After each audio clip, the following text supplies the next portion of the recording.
It's tuned to yesterday, delivering programs from the golden age of radio. Welcome, I'm your host, Mark Lavonier. Coming up in this hour, military drama. Later on, we hear a story from Arch Obler on the AFRA workshop. But right now, it's the Screen Guild Theater with an all-star cast, all reprising their roles from the 1948 motion picture Command Decision, from March 3rd, 1949 on NBC. From Hollywood, the Screen Guild Players transcribe Red Book Magazine's 10th anniversary award picture with the greatest cast in radio history.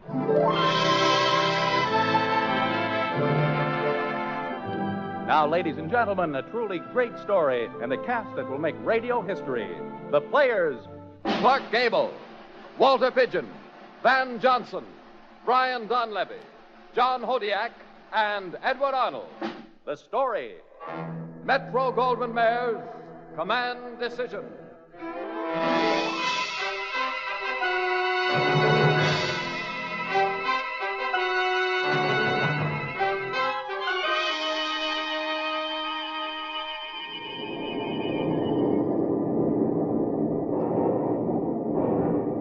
Pilot to Bombardier. Your ship, Bombardier to pilot. Roger.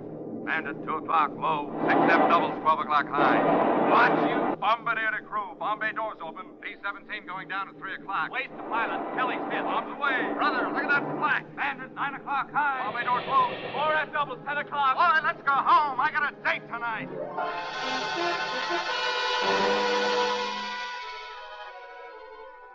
Me?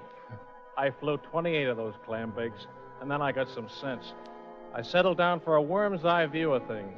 Pretty important worm, too. Emmanuel T. Evans, Sergeant First Class, aide to Brigadier General K.C. Dennis. Sounds easy, huh? Both feet on the ground? Yeah, both feet on the ground. And both eyes in the sky, waiting for the others to come back. And, brother, we were waiting that afternoon. With General Kane away, my boss was in command. And 2 days in a row, he'd mounted what they called a maximum effort. Every ship we could put in the air was somewhere over Germany that very minute. And believe me, we were sweating them out. Afternoon, Evans. Afternoon, General Dennis. Got the final figures on yesterday's losses? Yes, sir. We lost 48 ships. I guess that's the biggest one-day's loss we've had. Sergeant, I only asked for the figures. Yes, sir. What else? Message from General Kane. It just came in, sir. Read it. Military Affairs Committee arrived England this morning. Will visit your command. Imperative their impressions favorable. Request special effort to maintain low loss average during critical 3 days next. Signed, Malloway for Kane. Okay. What else? Well, Captain Jenks is waiting outside. You ordered him here at 1600, sir. Strike signal, sir. Relay message from Colonel Martin. What is it, George? Target plastered. Warm up here. Signed Ted. Sir, I'll bet it is warm up there. I'll bet it's pretty warm in Schweinhofen, too. Okay, Sergeant. I'll see Captain Jenks now.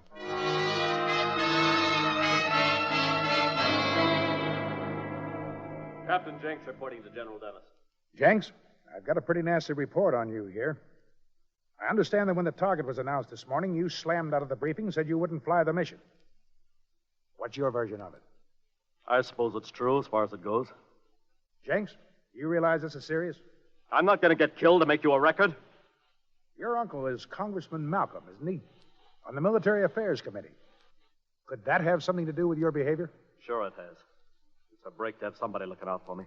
Suppose the boys in your squadron heard you say that. They feel the same way. They went this morning. Sure. And Johnson and Robinson both went yesterday. They both went and they didn't come back. Attention. General Kane and party, sir. Hello, Casey. We just landed at Prestwick and... Why, Captain Jenks, delighted to see you, my boy. Thank you, sir. I was talking to your uncle in Washington on Monday. The congressman is looking forward to seeing you when he gets here with the committee. I'll be glad to see him, sir. All right, Jenks. Yes, sir. Casey, what have you been doing? You gave me the shock of my life last night. They told me you'd lost 48 ships in one day. That's right, sir. 48. Casey, I just finished selling the combined chiefs in Washington on the low cost of daylight bombardment, and you spring these appalling losses on me. Surely you must know that... Mind if I barge in? Cliff Garnett. Casey, I forgot to tell you, Cliff flew over with me. Personal reconnaissance for the chief. How are you, Casey? How's Ted? Keeping busy. Sis gave me a lot of messages for him. How is Helen? getting impatient. I ought to know any minute now whether I'm going to be an aunt or an uncle. Colonel Dennis speaking. Yes, George. I see. Yes, another maximum effort tomorrow. Right. What was that, Casey? Another maximum? Where'd they go today? Schweinhofen, sir. Schweinhofen? And yesterday? Yesterday's target was Posenleben, sir. Casey, you haven't started Operation Stitch. The second phase is on today, sir. Casey, this is awful. Homer! Yes, sir? Homer, I don't want that congressional committee here today. Call London and have their itinerary changed and keep them away from here till day after tomorrow. Yes, sir. Casey, this may pull down the work of 20 years. All right, let's have it. The weather conferences gave us a clear break for 4 days running. Possibly our last chance to do the job. So I laid on Stitch. You took advantage of my absence. You knew I never intended to implement Stitch at this time. It was my decision to make, sir. And I made it. At the risk of upsetting the larger picture? Larger than what, sir? The outcome of the war? Gentlemen, may an ignorant visitor ask what this Operation Stitch is all about? You tell him, Casey. Cliff, you've heard about that new German fighter, the Lance Wolf 1? That miracle jet job they're supposed to have? They've got them. We captured one 6 weeks ago. Have you tested it? Thoroughly. Speed, altitude, it's almost double anything we've got. If Goering can get enough of them, he'll knock us out of the sky in 60 days. And then a ground invasion would be just a pipe dream.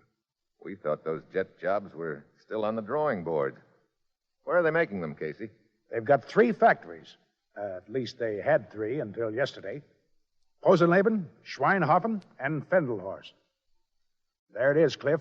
Operation Stitch for Stitch in time. But, Casey, if you just waited till that Washington meeting had given us our allocations. We'd have lost our weather, sir. And that's everything. Unless we finish the job now, the men and planes we've lost so far will have been lost for nothing. Listen. They're back. Come on, let's get out there and look for Ted.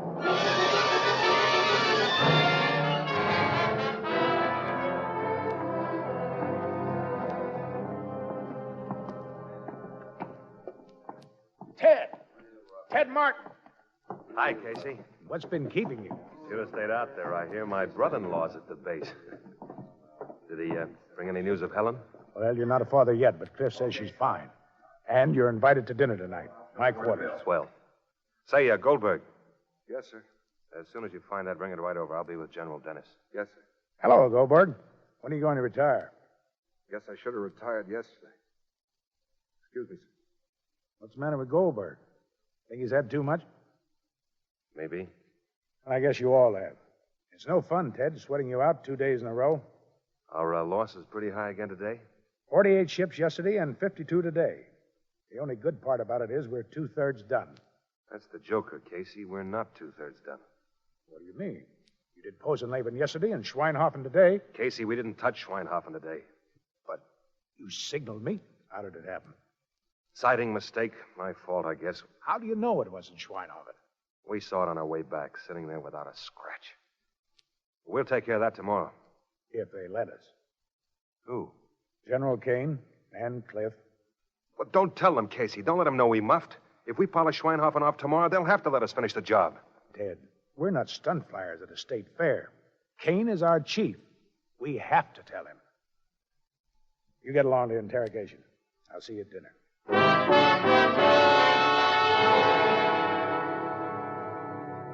Well, Cliff, go ahead and give Casey an appetite for dinner. Tell him what you've got for him.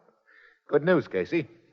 While we were on the phone with Washington, I had a very constructive talk with Lester Blender. I think I sold him on letting you finish Operation Stitch as soon as the Washington meetings are over. Now, if you'll just hold it until Tuesday... Who'll hold the weather? Now, Casey, you've got to be reasonable. I'm surprised that Cliff got as much as he did. Lester was simply shocked by your losses, but when Cliff explained that you were 2/3 done... Colonel Martin, I got the... Oh, excuse me, sir. That's all right, Goldberg. Are those today's strike photos? Yes, sir. I'll take those, please. Cliff, look at these, will you? Look at what we've done to Schweinhofen, huh? It isn't Schweinhofen, sir. How's that? It isn't Schweinhofen. But, Casey, you told me. You let me tell Washington you destroyed Schweinhofen. It was a mistake. Whose mistake? Mine, sir. The briefing. The briefing was perfect. I led the division, and I loused it up. Sir, these gentlemen are covering for me. I was well briefed, and I was on the bomb site. I just got mixed up. Well, why did you get mixed up? Were you scared? Yes, sir. I'm always scared. General Kane, Lieutenant Goldberg is on the 4th mission of a voluntary second tour of duty over German targets only. That boy's not my group bombardier by accident. He hit what we both thought was the target today, and we'll both hit the right one tomorrow, sir. Tomorrow? Back to Schweinhofen tomorrow, and Fendelhorst the next day. Sir, if we don't finish Operation Stitch now... General Kane, there's been a slip-up. That congressional committee. Homer, don't tell me that they're coming here. They are here, sir. They just came through the gate. Find out who disobeyed my orders. This is one slip-up that won't get by. Casey, you heard me say explicitly. General Dennis. George? Yes, I think it's going to be Schweinhofen. Casey! I'll call you back, George. Casey, are you out of your mind? With that committee here, I can't let them stand out there tomorrow watching the sort of thing we saw today. General Kane. I'm sorry, we'll have to make it a milk run. Pick the safest target we can find. But, sir... And no arguments, Casey. That's an order.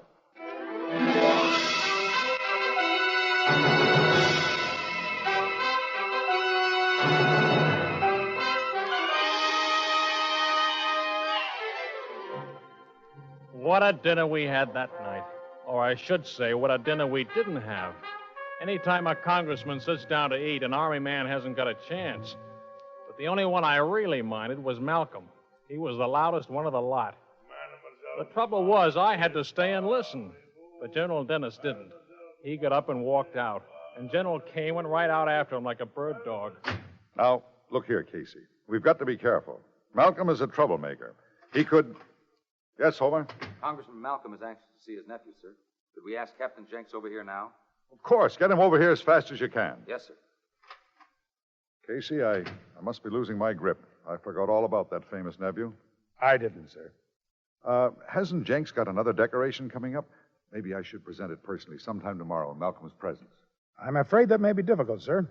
Captain Jenks is in rather serious trouble. Trouble? Young Jenks? He flatly refused to fly this morning's mission. I've confined him to quarters pending further action. Casey, are you... Why, Malcolm would never forgive the Air Force. Casey, we've got to think of something. I know one way, sir. What? If Jenks had been acting under special orders from me, he'd have been justified in refusing to fly the mission.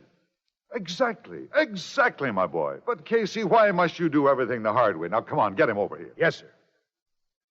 As soon as I've ordered Schweinhofen for tomorrow. This is blackmail. For the good of the service, sir. Ingenious, Casey. But you've got your orders. Then at midnight tonight, I charge Captain Jenks with desertion in the face of the enemy. How many years have you known me? Have you ever seen anyone get away with blackmailing me? No, sir. Oh, just so you don't get the wrong idea. Does that mean you're releasing the division to me, sir? You're a scoundrel, Casey. You'll probably get us all hanged in the end, but go ahead and name your own target for tomorrow. I'll inform my headquarters. That was another one of those nights, the kind you don't forget. The crews routed out at 3 o'clock, sleepy, tired, trying to joke. Then a shot of hot coffee and then in for briefing. And after that, nobody laughs. The gas tanks filled, the bomb bays loaded, and then the rocket gun for the start. One by one, the big ships sliding into the air, making formation over the field, and then turning east, heading into the sun that's just coming up, getting smaller and smaller till they disappeared, till they're gone and there's nothing left to do but wait. Yeah, we waited all right. We sweated it out until... General Dennis. What is it, George? Got word from Ted? No, sir, from the other direction. Cable from the States. Mrs. Martin's had a boy. A boy? Ted's got a son. George, be sure and relay that message to him. Yes, sir. When we hear from him. If anything comes through, I'll be in the war room. We're having a meeting. A meeting? Malcolm's been huddling with his nephew all morning. Looks like dirty weather ahead.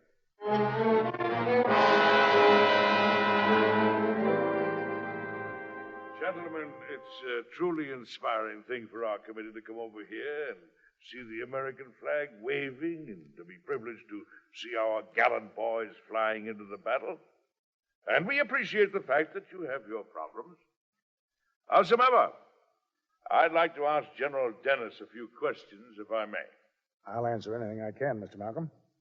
Now, you explained a while ago that our bombers could only go just so far and still depend on the protection of our fighter planes. But I think you also said that for the third day in succession, your bombers have deliberately been sent far beyond that limit. That's correct. In other words, about half your strength and the lives of 1,000 boys have been lost in 2 days. We still don't know about today. And this has been entirely your decision? It has? On nothing but your own authority? Yes. Well, General Dennis, doesn't it seem to you that our boys are paying a pretty bloody price for your record? Mr. Malcolm, they're paying a bloody price for the country's record. Or more precisely, some of the country's elected representatives. May I ask how? Congressman, how did you vote on appropriations for the Air Force in 1938? By golly, he's got you, Arthur. Well, we'll see who's got who. General Kane, I'm warning you right here and now. One more murderous attack like this... Excuse me, Mr. Malcolm. I don't like to interrupt this discussion, but if we're going to have that ceremony... Ceremony? The citation for Captain Lucius Jenks. It's scheduled for 1200. Oh, that. Well, I guess we all have to stick to the timetable, don't we? Well, whenever you're ready, General Kane. 5 minutes, sir, in General Dennis' quarters. Come along, Casey.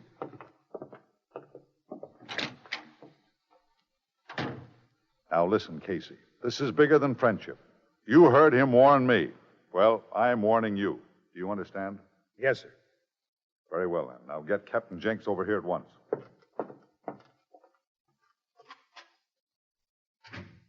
Sir? Yes, Evans.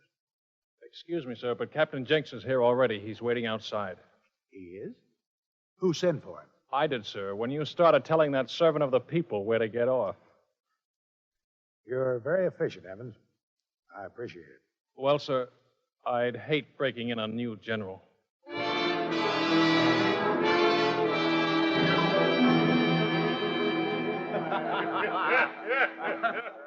Well, look here, real American drinking whiskey. General Kane, I want to say that, you're going to take pictures, eh? For the record, Mr. Malcolm. Lucius, my boy, this is the proudest moment of my life. I want to say to you... Excuse me, would the gentleman from Congress like to put down his glass before they take the pictures? What? Oh, yes, of course. Sergeant, you're going a long way in life. You ready, General Kane? Yes, Casey, I think so. General Dennis, sir. Come in, George. Got anything? Relay message from Colonel Martin, sir. Let's have it. No mistake this time. Scratch Schweinhofen for me. Casey! No. He got it. He got it. Gentlemen, a drink to Ted Martin, the greatest combat leader in the Army Air Forces. And a drink to Ted Martin's new son. Homer, I want a feature story on this. Casey, what's the matter? What is it, Casey? There was more to the message. What? What does it say? Cliff, you read it. Good luck, Casey. We're on fire and going. Going? Well, finish the message, can't you? That's all there is. What's it mean? It's from my ship, Uncle Arthur. You mean that Colonel Martin? That same fine young officer I had dinner with last night? Shut up. You mean to tell me that he... Shut up! You're telling me to shut up when you're the one who's responsible... Uncle Arthur, shut up! I'm going to my quarters. But, Lucius, your medal... They can keep their medal. Gentlemen, I'm afraid I must ask you to excuse me. It's time to start planning tomorrow's mission. Excuse me, gentlemen. Casey? Yes, sir. I know you've had a lot to unstring you. I'm sorry. What target were you thinking of for tomorrow? Pendelhorst. We've got one more day to finish Operation Stitch. No matter what it costs? You know the answer to that, sir. Casey, you leave me no alternative. I'm relieving you of your command with immediate effect.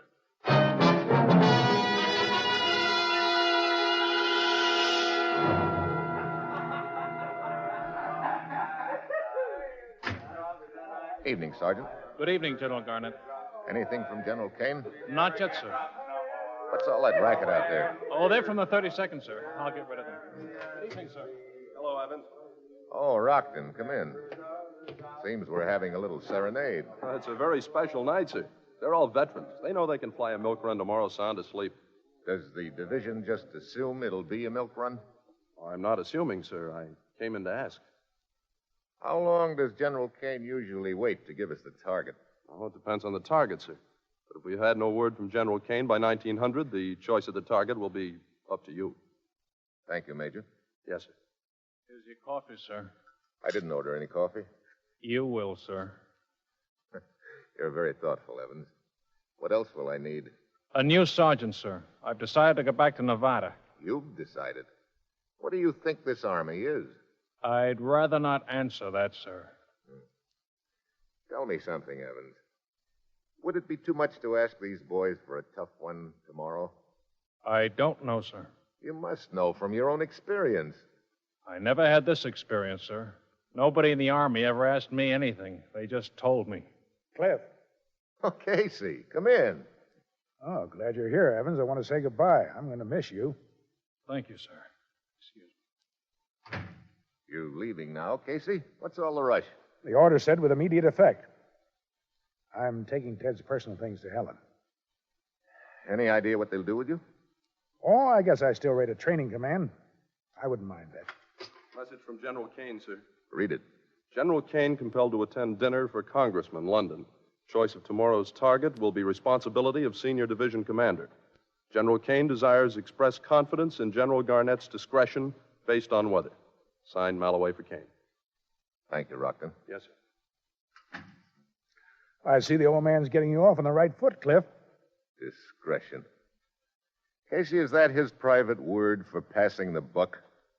What am I going to do? The weather's still good. You got a lot of places to pick from, Cliff. Yeah. You know, most of the 32nd got drunk tonight, figuring on a soft touch for tomorrow. I could see them from the window here. Bunch of nice, attractive kids. They're all nice, attractive kids. You can only hope that you won't have to kill them. Casey, what's happened to you? The same thing that's going to happen to you. And I better go so you can get to work. Casey, wait a minute. If you'll help me just this once. It isn't just this once. It's from now on. Look, when you first came over, you had someone to talk to.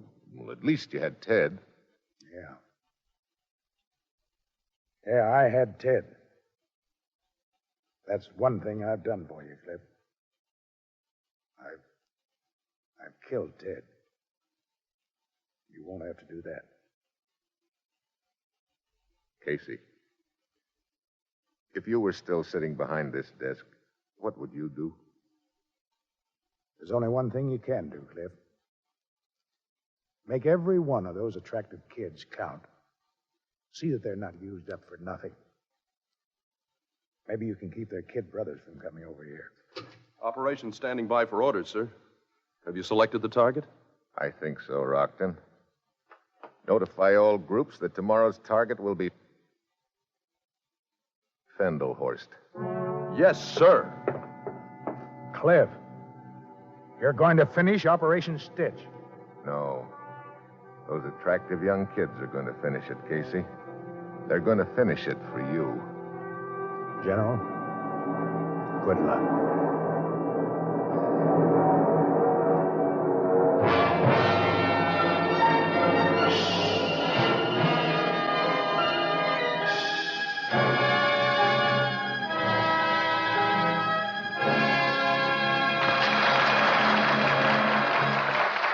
Thank you, Clark Gable, Walter Pidgeon, Van Johnson, Brian Donlevy, John Hodiak, Edward Arnold, and Richard Quine for a magnificent story, magnificently told.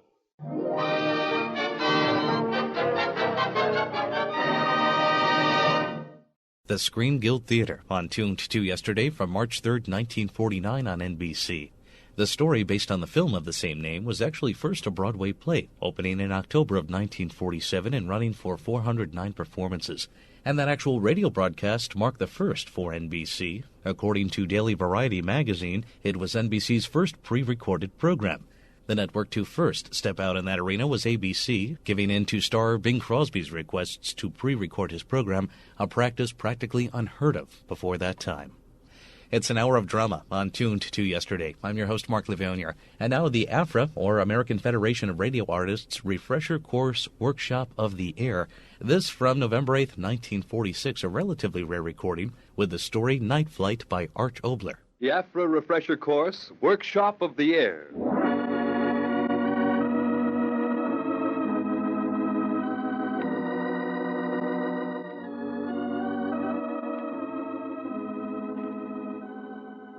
This series of programs is presented by members of the student body of the AFRA Refresher Course.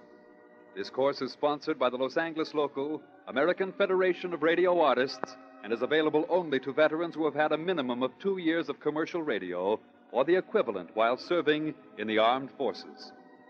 Today's play is Night Flight by Arch Obler, directed by Bob McGinnis with Bob Hamilton at the organ.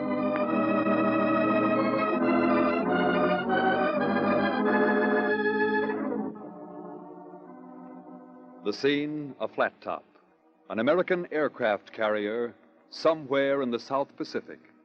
The time, a little after sunset, not very long ago.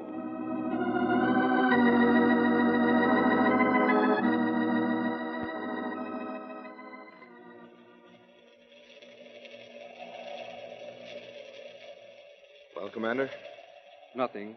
No word. Who is it? Lieutenant Webster. Fighter Squadron 3. Anyone see him go down? No, sir. Samuelson saw him get a 0, and then the dogfight spread over so large an area, he lost contact. Those infernal clouds. Any radio contact, Mr. Reynolds? No, sir. Well, I can't risk holding the ship here much longer. I can't. Yes, sir.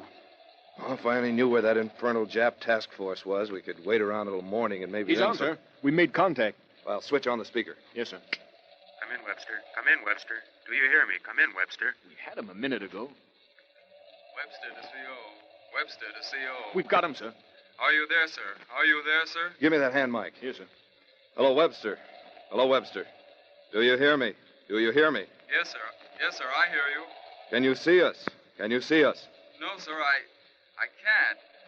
Can you give me your approximate position in relation to battle zone? Most of instrument board is shot away. Can you give me approximate position in relation to battle zone? Sorry, Webster. We cannot give you bearing due to Tojo. We cannot give you bearing due to Tojo. I understand, sir.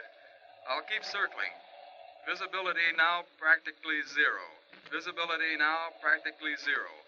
I'll keep circling. Ask him about his gas supply, sir. Yes. Webster, how's the gas? How's the gas? On auxiliary. On auxiliary. I'll keep circling. How did the boys do? How did the boys do? 3 transports, a cruiser, and 15 Zeros. You got one confirmed. All the boys got back, Webster. All the boys got back. Oh, that's great. That's great, sir. I'd like to be in there myself. It's black as hell here, and I can't seem to get under it. I'll keep circling. I'll keep circling. Commander. Yes, Captain? I can't wait around here much longer. Let's give him a few minutes longer. Oh, yes. I could only hear that motor. Sir? If we could only... Yes. Message from flagship. Thank you. I'm still looking for you, sir. Any chance of shooting off a couple of very lights? Any chance of shooting off a couple of very lights? Stand by, Webster. Stand by. I'll be with you in a minute. Yes, sir. Still circling. Still circling. Commander. Yes, sir? Message. Flagship. Admiral orders us to proceed to rendezvous point. Oh. And we're to stop all radio transmission at once. Is that an order, sir? Yes. Yes, sir. Full speed ahead. Aye, aye, sir.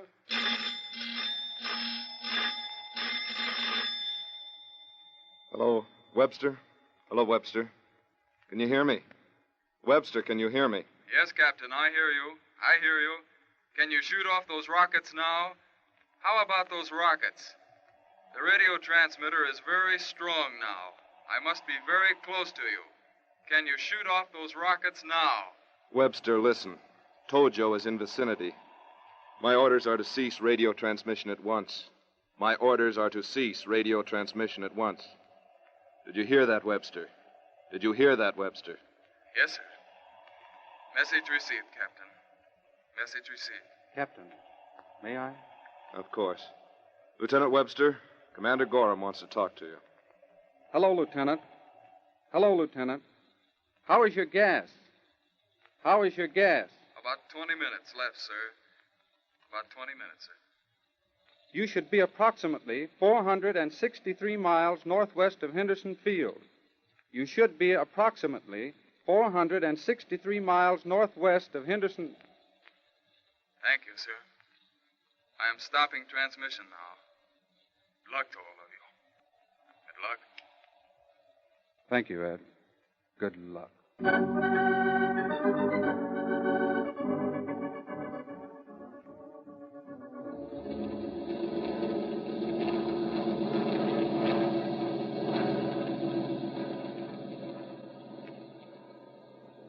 463 miles. He said 463 miles. 463 miles to Henderson Field. Oh. How much gas have I got? Enough for 100. 100 from 463 leaves. No. Gotta get up high. That's it. High. High. High.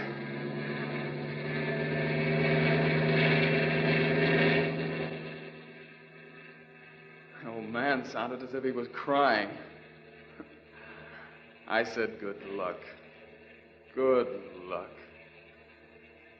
What did I say that for? Luck. Luck. Luck. Why am I thinking that? Luck. Luck. Luck. What's luck? Why do I keep thinking? Luck. Luck. Luck.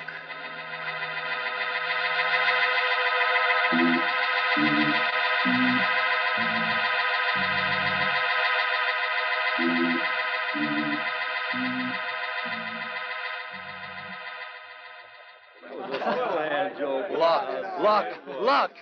Look at these cards. I've got the luck of a one-armed paper hanger with the hives. Well, quit thinking up corny metaphors and play your cards. Will you listen to who's talking? Eddie the Shark. Yeah, Ed. How much money did you make on that hand yesterday? How much? Gross or net? What do you mean? Yeah, what's the double talk? Well, gross, I made $18.75 on the hand, but net, after Terry's $5 loan and $3.60 of IOUs from Slim here, I made a net profit of $10. Okay, Mr. Webster, and on that 10, I bet you 2-1 we don't have any action for 7 days, inclusive. That's a bet. How's about that, guys? Where did you get the information, Slim? Matsumoko's got a direct wire into his bunk. 2-1, it's Mrs. Matsumoto. hey, that's all. Get going. Pilots to battle stations. Pilots to battle stations. Hey, Ed, Pilots you win the bet. manually. What luck? What luck? What luck?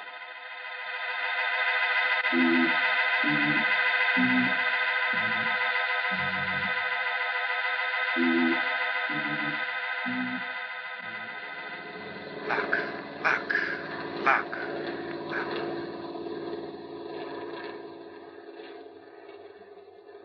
Luck, luck. Stop thinking about it. High as you'll go, lady. High as you'll go. But easy, lady. Easy.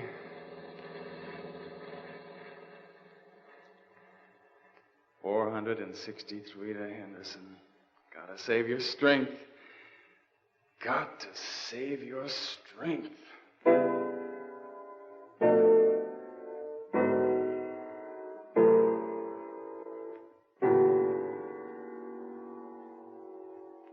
Those notes.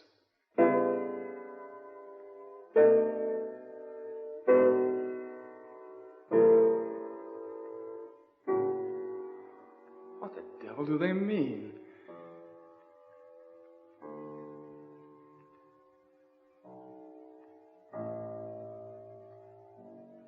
Why do I remember them now?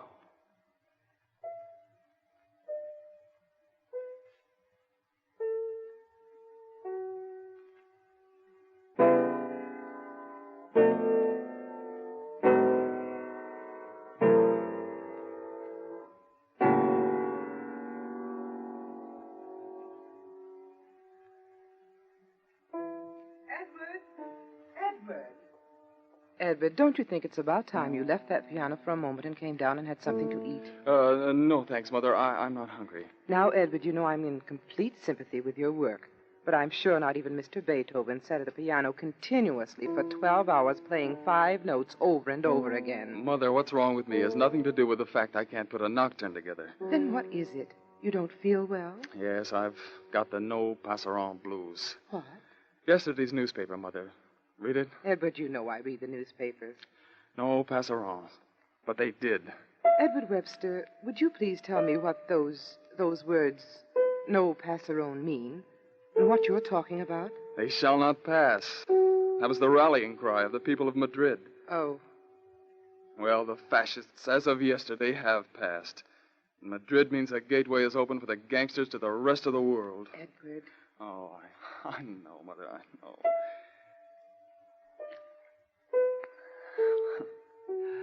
It's most unbecoming for an artist to get too blamed.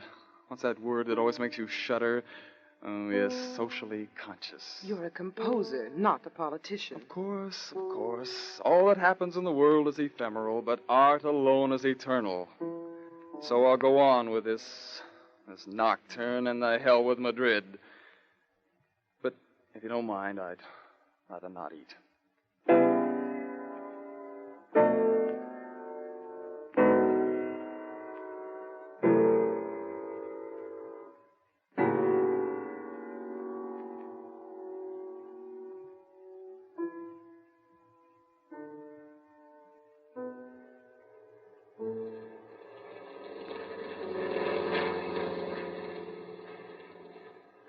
Oh, that's enough thinking of that. Quite enough. All right, lady. A little higher. A little higher. Rest of the way will all be downhill, so let's get high. Got to get high. Higher, higher. Step up, ladies and gentlemen, and ride 'em high, ride 'em high. Yes, sir, ride 'em higher, higher. Oh, yes, I remember.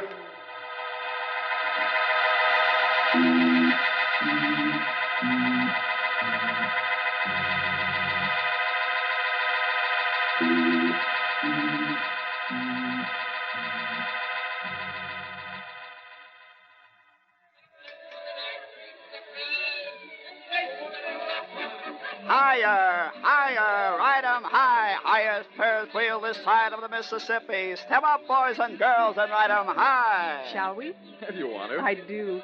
You don't mind going up so high, do you? Of course not. 2 admissions, please. 2? Yes, sir. There you are. A nice special seat waiting for you. Help you? No, I can make it. Pull the safety bar tight. There you are. Now have fun and don't stand up. Oh, not a chance. Whee! Yeah. Higher, higher, and higher. That Barker wasn't fooling. Oh, really? This is the last thing in the world I should have thought you would enjoy. Speak for yourself, John. What do you mean? Imagine next month's Vogue with a picture of Edward Webster, promising young composer of etudes, sonatas, preludes, and nocturnes. Ferris wheeling on a Friday afternoon. Now I understand why you brought me to this carnival. What are you going to compose, a ballet du carnaval? Well, if I'm going to call it anything, it'll have to be called Ballet de Boot Camp. What are you talking about? Linda, a week from today, I'm joining the Air Corps, Navy. No, Edward. Fact. I always wondered how you composed those involved little waltzes of yours. Now I know. You start drinking in the morning. Oh, no. I've told you the simple truth. I've enlisted in the Navy. Take it or don't take it. Edward, you didn't. I did. But you, of all people, why? I just wanted to. But we're not at war. Yet? But we're not at war. And even if we were, what have you to do with it? You're a musician, a composer, not a sailor. You mean flyer? You really did enlist? Yes. Then you're a fool.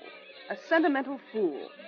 You certainly, of all people, have nothing to do with anything but your music. Edward, you won't do it. Week from today. And your mother? I'm meeting her at the concert tonight. I'll tell her then. Well, then it's all right. Your mother certainly has her feet on the ground. She won't let you do it. I know that. Higher, higher, ride it higher. The Ferris wheel of the ages. Higher, higher, ride it higher, higher, higher. Higher,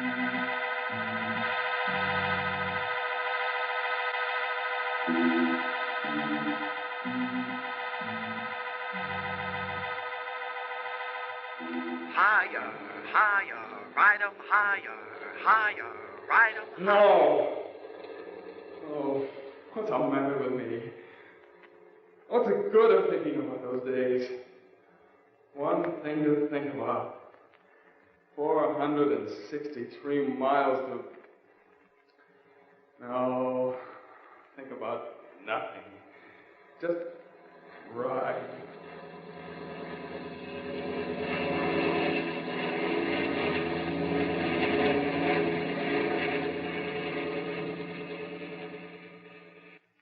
Light. Oh. Moon. Just the moon. Sky clearing up. Just a little late. Hiya, moon. Composer of moonbeams. Who said that? Composer of moonbeams. Yes, Bergman. Oh, Bergman, I do remember. Composer of moonbeams. Composer of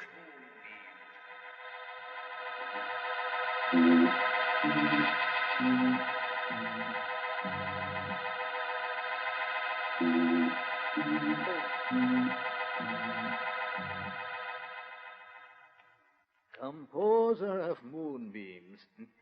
Yes, my young friend, that you will be, but no more. Well, I'm afraid I don't follow you, sir. At this university, I've been teaching everything from the rudiments of music to counterpoint to advanced studies in chromatic harmony and modulations and figuration and composition to more young men and women than I care to think about. All right. And what have I learned? Oh, just this, that the people who study with me are divided into 4 classes. First, the athletes, who take my courses to sleep soundly. Second, the students who study for the sake of credits. Third, the students who are really interested in music, for music itself. And fourth, in the final category, a few who have had real musical ability. You, Mr. Webster, are one of those. Thank you. No, do not thank me so quickly. The final category is also divided into classes. First, those with genius. Unfortunately, in all my years, I have not had the privilege of teaching such a person. Second, there are those with what I call full ability. They will write music that has not greatness, but quality, meaningfulness. But among those with this full ability, there are such as you, who write what I called before the moonbeam music. This may be very lovely music, but it is never music which will lift men's souls in times of need, awaken them to a greater, fuller life. It is music which small salon groups will play. Poets may put words to it, and lovely, full-bosomed ladies will sing it on concert stages to the accompaniment of the harp. I like you, Mr. Webster, but you will be, I am afraid, only one of my moonbeam composers. Moonbeam composers.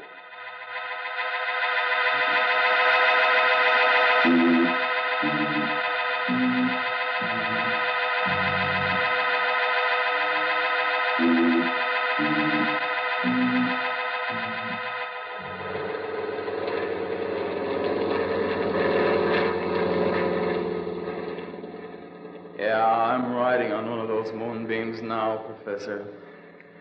And soon you can play it on a harp.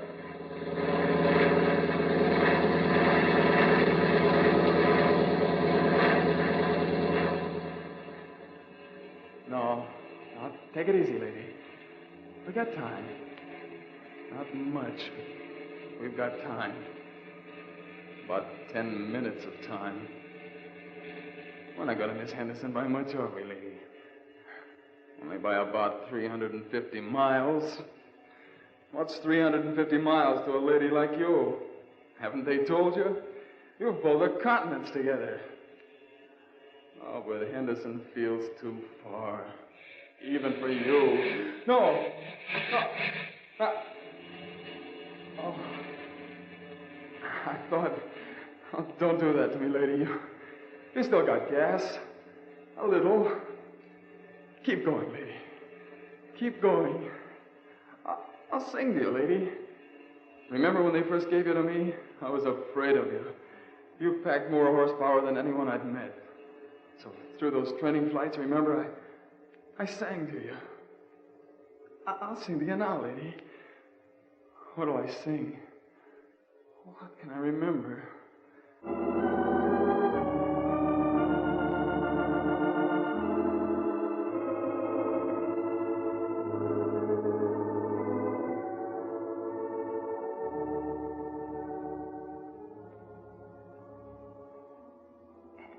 Yes, Mother? Are you ill? Why? Open the concert at the finish. Tell me later, Mother. Last number before intermission.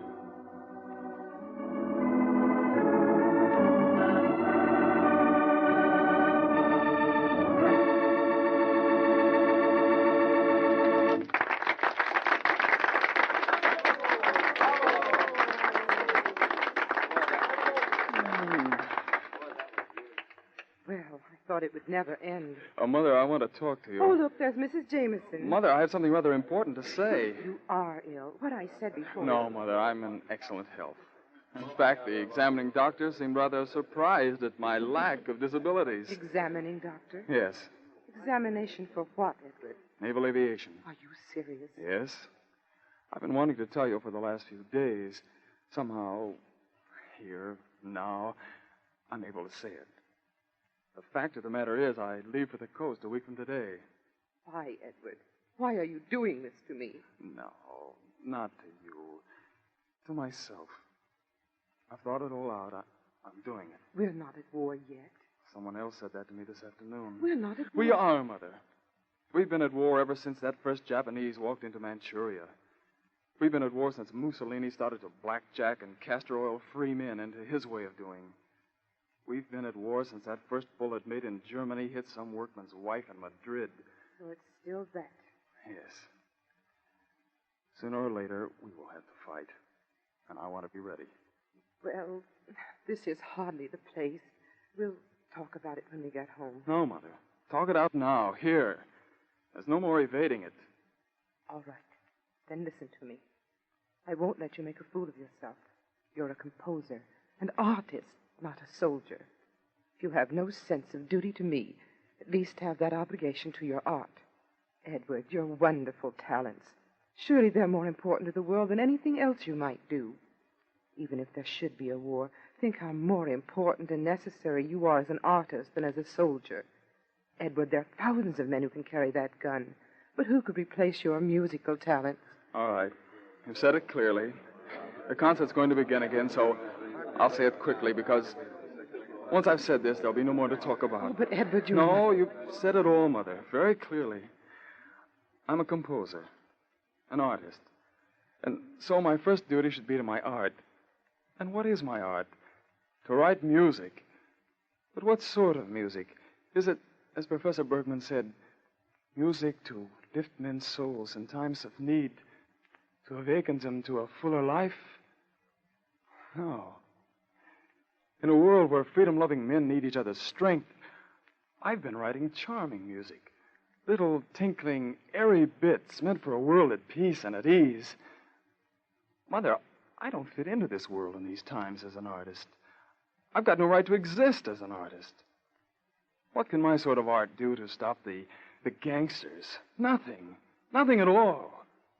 All right. Then I've got to stop being that artist and do something. Anything that I can do to win the fight. Because until that fight is won, there'll be no place for art unrelated to the struggle for a world of international decency.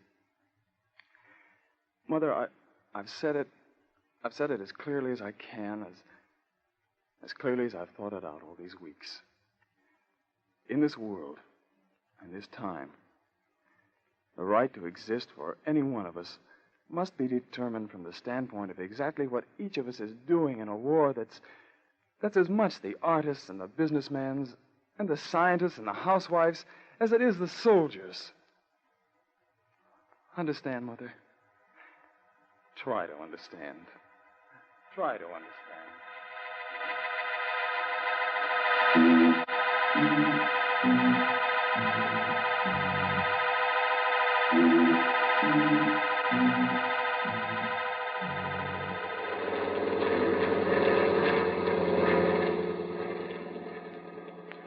Yes, Mother. Understand. Lady! Lady! Yes, lady. You're right. Time to go down.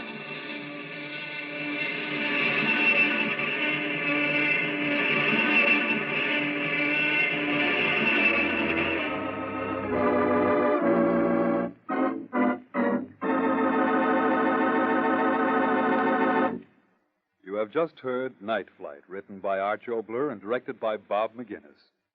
The AFRA Refresher Course Workshop of the Air, on Tuned to Yesterday from November 8th, 1946. And so ends this hour of drama on Tuned to Yesterday. Be sure to be with us next time for more great programs from radio's past. Until our next hour together, I'm Mark Lavonier. Thanks for tuning in.